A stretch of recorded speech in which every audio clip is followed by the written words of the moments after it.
I have a growing sense that everything I've learned over the last 30 years has led me to this place and to this moment.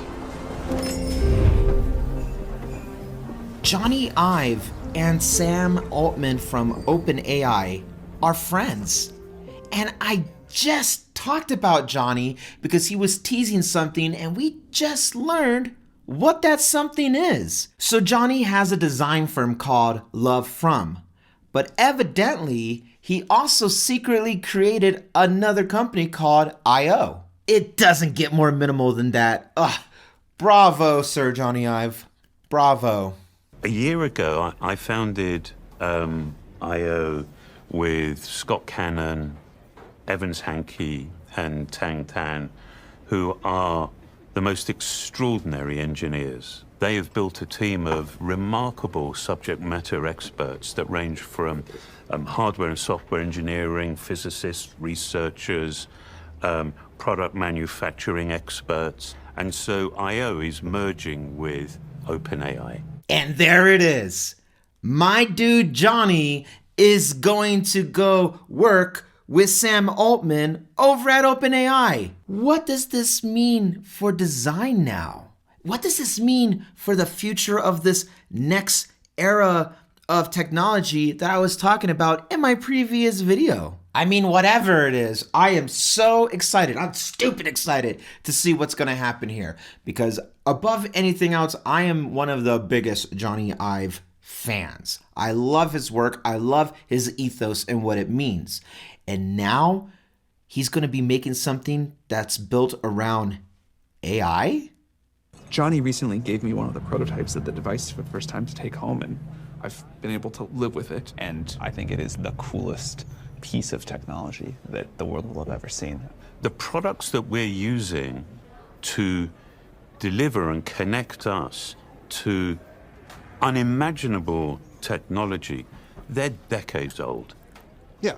And so it's just common sense to at least think, surely there's something beyond these legacy products.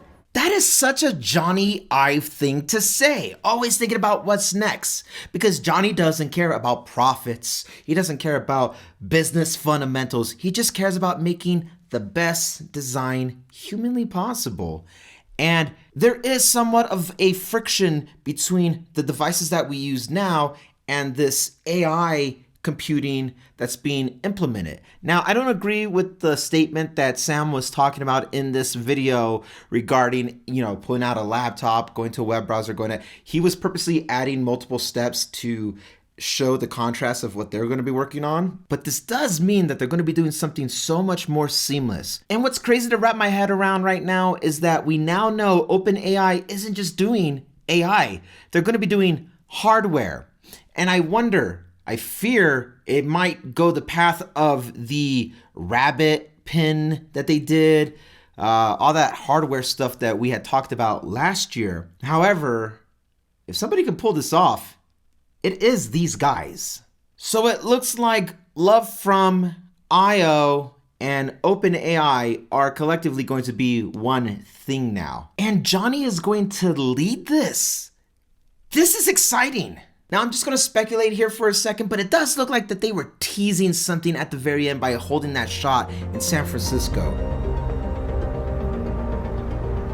I don't know if they're showing something of a result or if I'm just reaching here, but maybe there's a clue in this held shot. Whether that means it's a rendered video or whatever the case is, I don't know. But I just felt like something was being teased there because they put an emphasis on San Francisco for whatever reason. Anyways, back to what Jony said. Surely there's something beyond these legacy products. And that's more or less what I was implying with my last video, that there's going to have to be new products to complement the new software that will inevitably come out within the next 5 years. Something to be teased as soon as next year. I am absolutely certain that we are literally on the brink of a new generation of technology that can make us our better selves.